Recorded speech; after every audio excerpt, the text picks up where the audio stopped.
కాస్త ముందు కనబడుంటే కాడు మల్లయ్యా ఆస్తిపాస్తులన్నీ జనసేన పార్టీ అధ్యక్షులు శ్రీ పవన్ కళ్యాణ్ గారికి శస్త్రచికిత్స జరిగిందనే వార్త జనసేన పార్టీ నాయకుల్లో కార్యకర్తల్లో అలాగే ఆంధ్ర ప్రజల్లో కూడా తీవ్ర దిగ్భ్రాంతికి గురి చేసింది.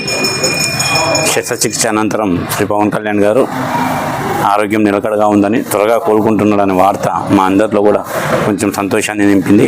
ఆయన ఆయురారోగ్య ఐశ్వర్యాలు ప్రసాదించాలని, ఆయన త్వరగా ఆయన మీద ఏదైతే ఆంధ్ర ప్రజలు కోట్ల మంది ప్రజలు ఆయన మీద పెట్టుకున్న ఆశలను నెరవేర్చే దిశగా ఆయన త్వరగా ప్రజా జీవితంలోకి రావాలని, ఆయనకు ఆ భగవంతుడు ఆయురారోగ్య ఐశ్వర్యాలు నిండు నూరేళ్లు ప్రసాదించాలని కోరుకుంటూ ఈరోజు కర్నూలులోని శివాలయంలో పెద్ద ఎత్తున కూడా పూజా కార్యక్రమం నిర్వహించి ఈరోజు పవన్ కళ్యాణ్ గారి ఆరోగ్యాన్ని ప్రసాదించాలని ఆ దేవదేవుని కూడా ప్రార్థించడం జరిగింది.